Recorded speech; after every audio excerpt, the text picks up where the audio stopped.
ओम शांति। आज की डेट है 15 जनवरी 2023 की अव्यक्त मुरली है। रिवाइज कोर्स है 18 नवंबर 1993।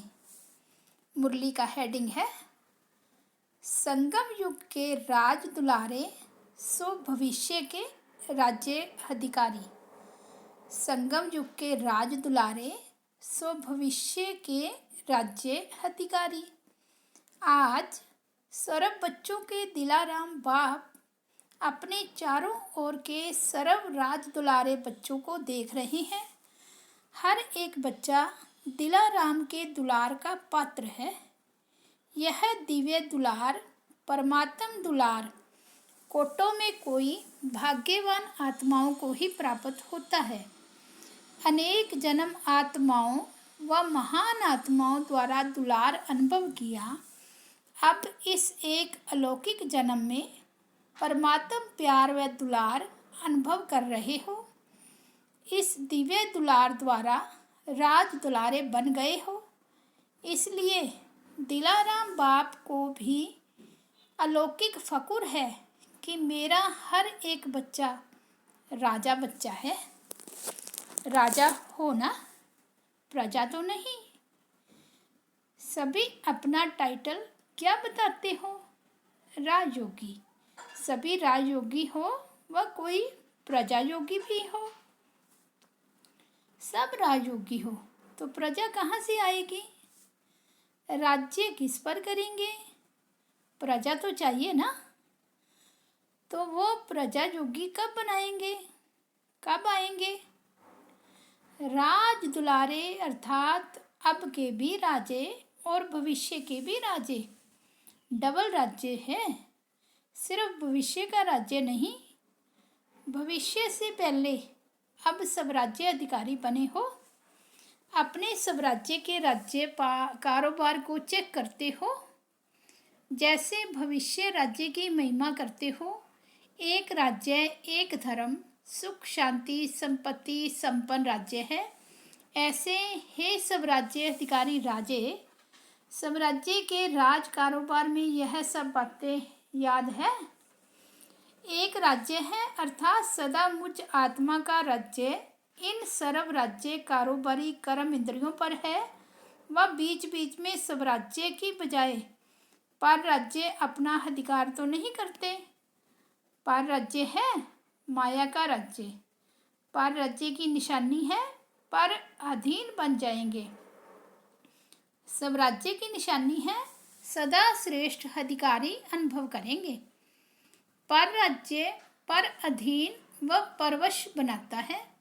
जब भी कोई अन्य राजा किसी राज्य पर अधिकार प्राप्त करता है तो पहले राजा को ही कैदी बनाता है अर्थात पर अधीन बनाता है। तो चेक करो कि एक राज्य है कि बीच बीच में माया के राज्य अधिकारी आप सब राज्य अधिकारी राजाओं को व आपके कोई भी कर्म इंद्रियों रूपी राज कारोबारी को परवश तो नहीं बना देते हैं। तो एक राज्य है व दो राज्य हैं। आप सब राज्य अधिकारी का लॉ और ऑर्डर चलता है व बीच बीच में माया का भी ऑर्डर चलता है। साथ साथ एक धर्म, धर्म अर्थात धारणा। तो सब राज्य का धर्म व धारणा एक कौन सी है? पवित्रता। मन बुद्धि कर्म संबंध संपर्क सब प्रकार की पवित्रता, इसको कहा जाता है एक धर्म अर्थात एक धारणा। स्वप्न मात्र संकल्प मात्र भी अपवित्रता अर्थात दूसरा धर्म न हो, क्योंकि जहाँ पवित्रता है वहाँ अपवित्रता अर्थात व्यर्थ व विकल्प का नाम निशान नहीं होगा।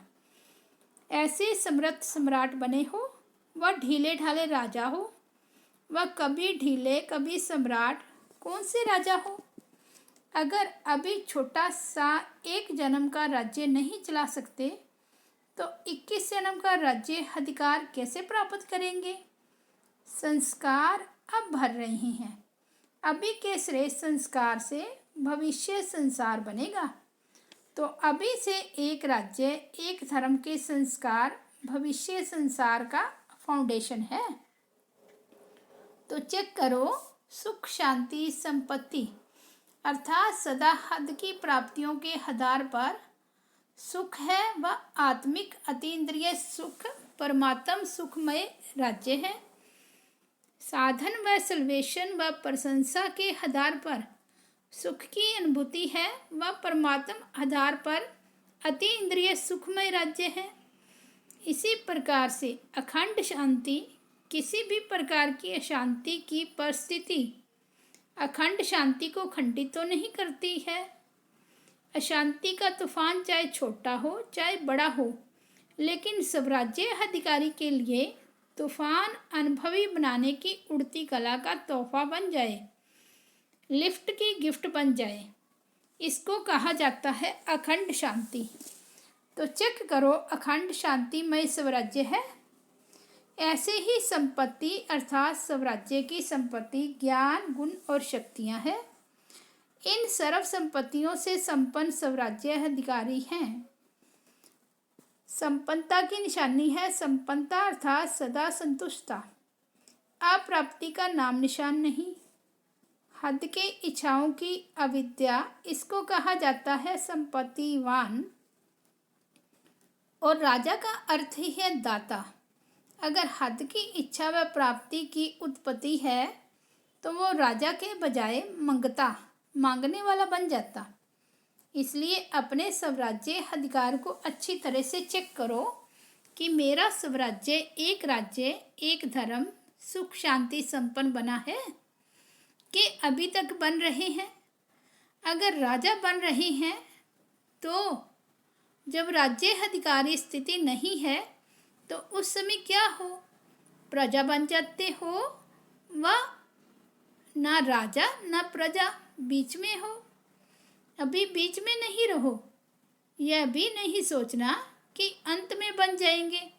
अगर बहुत काल का राज्य भाग्य प्राप्त करना ही है तो बहुत काल के स्वराज्य का फल है बहुत काल का राज्य। फुल समय के राज्य अधिकार का आधार वर्तमान सदा काल का स्वराज्य है। समझा? कभी अलबेले नहीं रह जाना, हो जाएगा नहीं करते रहना। बाप दादा को बहुत मीठी बातों से बहलाते हैं, राजा के बजाय बहुत बढ़िया वकील बन जाते हैं। ऐसे लॉ पॉइंट सुनाते हैं जो बाप भी मुस्कुराते रहते हैं। वकील अच्छा या राजा अच्छा, बहुत होशियारी से वकालत करते हैं। इसलिए अब वकालत करना छोड़ दो, राज दुलारे बनो। बाप का बच्चों से स्नेह है, इसलिए सुनते देखते भी मुस्कुराते रहते हैं। अभी धर्मराज से काम नहीं लेते। स्नेह सभी को चला रहा है। स्नेह के कारण ही पहुंच गए हो ना। तो स्नेह के रिस्पॉन्स में बाप दादा भी पद्म गुना स्नेह का रिटर्न दे रहे हैं। देश विदेश के सभी बच्चे स्नेह के विमान द्वारा मधुबन में पहुँचे हो। बाप दादा साकार रूप में आप सबको और स्नेह स्वरूप में सर्व बच्चों को देख रहे हैं।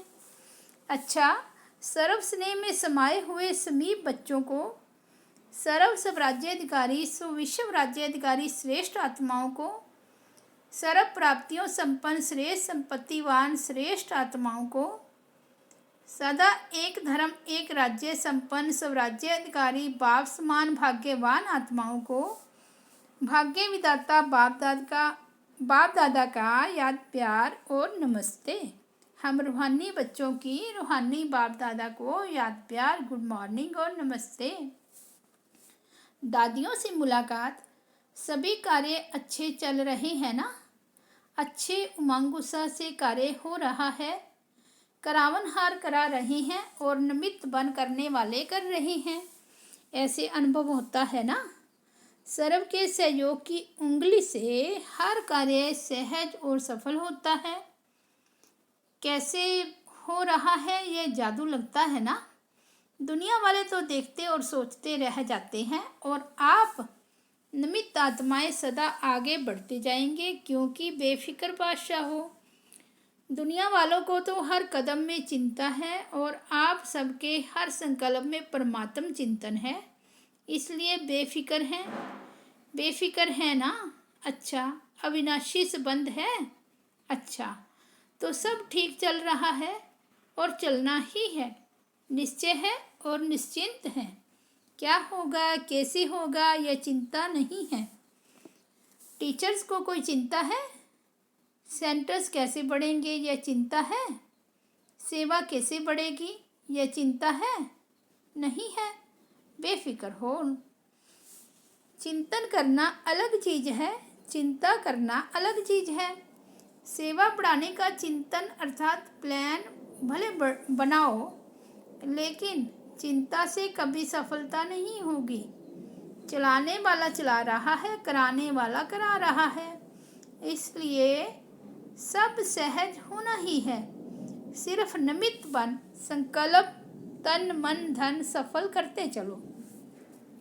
जिस समय जो कार्य होता है वो कार्य हमारा कार्य है। जब हमारा कार्य है, मेरा कार्य है, तो जहाँ मेरापन होता है वहाँ सब कुछ स्वतः ही लग जाता है। तो अभी ब्राह्मण परिवार का विशेष कार्य कौन सा है? टीचर्स बताओ, ब्राह्मण परिवार का अभी विशेष कार्य कौन सा है? किसमें सफल करेंगे? किसी ने कहा ज्ञान सरोवर में। सरोवर में बाबा बोले सरोवर में सब स्वाहा करेंगे। परिवार में जो विशेष कार्य होता है तो सबका अटेंशन कहाँ जाता है? उसी विशेष कार्य की तरफ अटेंशन होता है। ब्राह्मण परिवार में बड़े से बड़ा कार्य वर्तमान समय यही है ना। हर समय का अपना अपना है। वर्तमान समय देश विदेश सर्व ब्राह्मण परिवार का सहयोग इस विशेष कार्य में है ना, कि अपने अपने सेंटर में है। जितना बड़ा कार्य उतना बड़ा दिल, और जितना बड़ा दिल होता है ना, उतना स्वतः ही संपन्नता होती है। अगर छोटा दिल होता है तो जो आना होता है वह भी रुक जाता है, जो होना होता है वह भी रुक जाता है, और बड़े दिल से असंभव भी संभव हो जाता है। मधुबन का ज्ञान सरोवर है, वह आपका है। किसका है? मधुबन का है ना। गुजरात का है तो नहीं है, मधुबन का है। महाराष्ट्र का है, विदेश का है, सभी का है। बेहद की सेवा का बेहद का स्थान अनेक आत्माओं को बेहद का वर्षा दिलाने वाला है।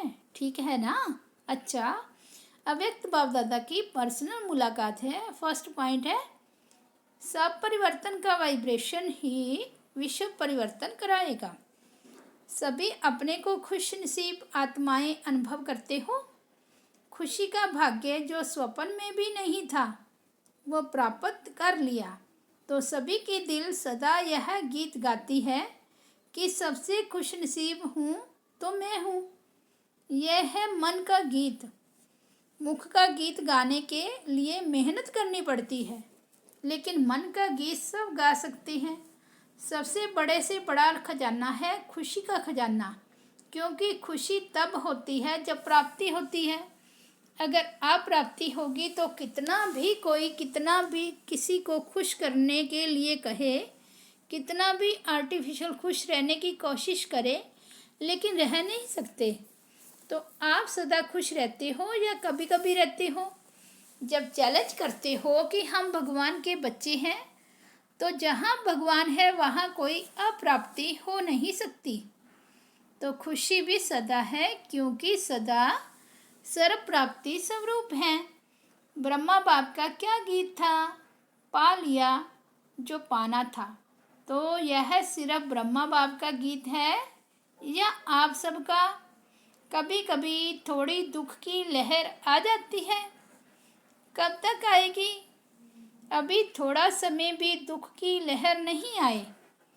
जब विश्व परिवर्तन करने के निमित्त हो तो अपना यह परिवर्तन नहीं कर सकते हो। अभी भी टाइम चाहिए। फुल स्टॉप लगाओ। ऐसा श्रेष्ठ समय, श्रेष्ठ प्राप्तियाँ, श्रेष्ठ संबंध, सारे कल्प में नहीं मिलेगा। तो पहले सब परिवर्तन करो। यह सब परिवर्तन का वाइब्रेशन ही विश्व परिवर्तन कराएगा। डबल विदेशी आत्माओं की विशेषता है फास्ट लाइफ। तो परिवर्तन में फास्ट है। फॉरेन में कोई ढीला ढाला चलता है तो अच्छा नहीं लगता है ना। तो इसी विशेषता को परिवर्तन में लाओ। अच्छा है, आगे बढ़ रहे हैं और बढ़ते ही रहेंगे। पहचानने की दृष्टि अच्छी तेज है। जो बाप को पहचान लिया, अभी पुरुषार्थ में भी तीव्र, सेवा में भी तीव्र और मंजिल पर संपूर्ण बन पहुंचने में भी तीव्र। फर्स्ट नंबर आना है ना। जैसे ब्रह्मा बाप फर्स्ट हुआ ना, तो ब्रह्मा बाप के साथी बन फर्स्ट के साथ फर्स्ट में आएंगे। ब्रह्मा बाप से प्यार है ना। अच्छा, माताएं कमाल करेगी ना। जो दुनिया असंभव समझती है वो आपने सहज करके दिखा दिया। ऐसा कमाल कर रही हो ना। दुनिया वाले समझते हैं कि माताएं निर्बल है, कुछ नहीं कर सकती। आप असंभव को संभव करके विश्व परिवर्तन में सबसे आगे बढ़ रही हो। पांडव क्या कर रहे हो? असंभव को संभव तो कर रहे हो ना। पवित्रता का झंडा लहराया है ना। हाथ में अच्छी तरह से झंडा पकड़ा है या कभी नीचे हो जाता है। सदा पवित्रता के चैलेंज का झंडा लहराते रहो। सेकंड पॉइंट है, रोज अमृत वेले कंबाइंड स्वरूप की स्मृति का तिलक लगाओ। सदा अपने को सहयोगी अनुभव करते हो। कितनी भी परिस्थितियाँ मुश्किल अनुभव कराने वाली हो, लेकिन मुश्किल को भी सहज करने वाले सहयोगी हैं। ऐसे हो या मुश्किल के समय मुश्किल का अनुभव होता है, सदा सहज है। मुश्किल होने के कारण हैं बाप का साथ छोड़ देते हो। जब अकेले बन जाते हो तो कमज़ोर पड़ जाते हो, और कमज़ोर को तो सहज बात भी मुश्किल लगती है। इसलिए बाप दादा ने पहले भी सुनाया है कि सदा कंबाइंड रूप में रहो। कंबाइंड को कोई अलग नहीं कर सकता। जैसे इस समय आत्मा और शरीर कंबाइंड है, ऐसे बाप और आप कंबाइंड रहो। माताएं क्या समझती हो? कंबाइंड हो या कभी अलग कभी कंबाइंड? ऐसा साथ फिर कभी मिलता है? मिलना है? फिर क्यों साथ छोड़ देती हो? फिर क्यों साथ छोड़ देती हो? काम ही क्या दिया है? सिर्फ यह याद रखो कि मेरा बाबा, इससे सहज काम क्या होगा? मुश्किल है। 63 जन्मों का संस्कार है। अभी तो नया जन्म हो गया ना। नया जन्म, नए संस्कार। अभी पुराने जन्म में हो या नए जन्म में, या आधा आधा है। तो नए जन्म में स्मृति के संस्कार हैं या विस्मृति के? फिर नए को छोड़कर पुराने में क्यों जाते हो? नई चीज़ अच्छी लगती है या पुरानी चीज़ अच्छी लगती है? फिर पुराने में क्यों चले जाते हो? रोज अमृत वेले स्वयं को ब्राह्मण जीवन के स्मृति का तिलक लगाओ। जैसे भगत लोग तिलक जरूर लगाते हैं, तो आप स्मृति का तिलक लगाओ। वैसे भी देखो, माताएं जो तिलक लगाती हैं वो साथ का तिलक लगाती है। तो सदा स्मृति रखो कि हम कंबाइंड हैं, तो इस साथ का तिलक सदा लगाओ। अगर युगल होगा तो तिलक लगाएंगे, अगर युगल नहीं होगा तो तिलक नहीं लगाएंगे। ये साथ का तिलक है। तो रोज स्मृति का तिलक लगाती हो या भूल जाता है? कभी लगाना भूल जाता, कभी मिट जाता। जो सुहाग होता है, साथ होता है, वह कभी भूलता नहीं। तो साथी को सदा साथ रखो। यह ग्रुप सुंदर गुलदस्ता है। वैरायटी फूलों का गुलदस्ता शोभनिक लगता है।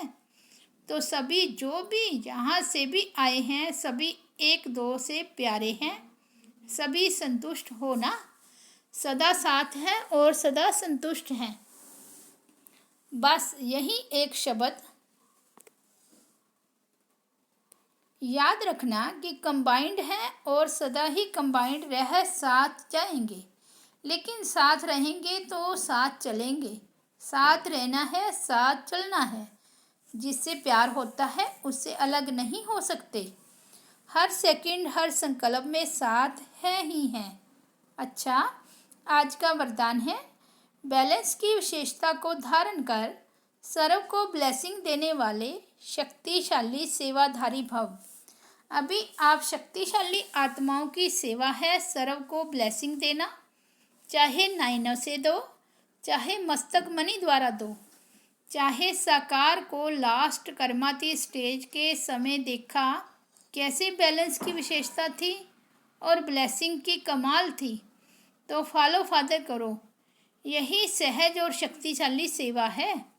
इसमें समय भी कम, मेहनत भी कम और रिजल्ट ज़्यादा निकलती है। तो आत्मिक स्वरूप से सबको ब्लेसिंग देते चलो।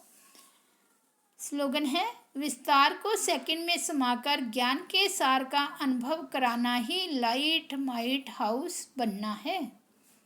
सूचना है, आज मास का तीसरा रविवार है। सभी राजयोगी तपस्वी भाई बहनें सायं 6:30 से 7:30 बजे तक विशेष योग अभ्यास के समय लाइट माइट स्वरूप में स्थित रह लाइट हाउस 1 पूरे ग्लोब पर शांति और शक्ति की प्रकाश फैलाएं। अच्छा, ओम शांति।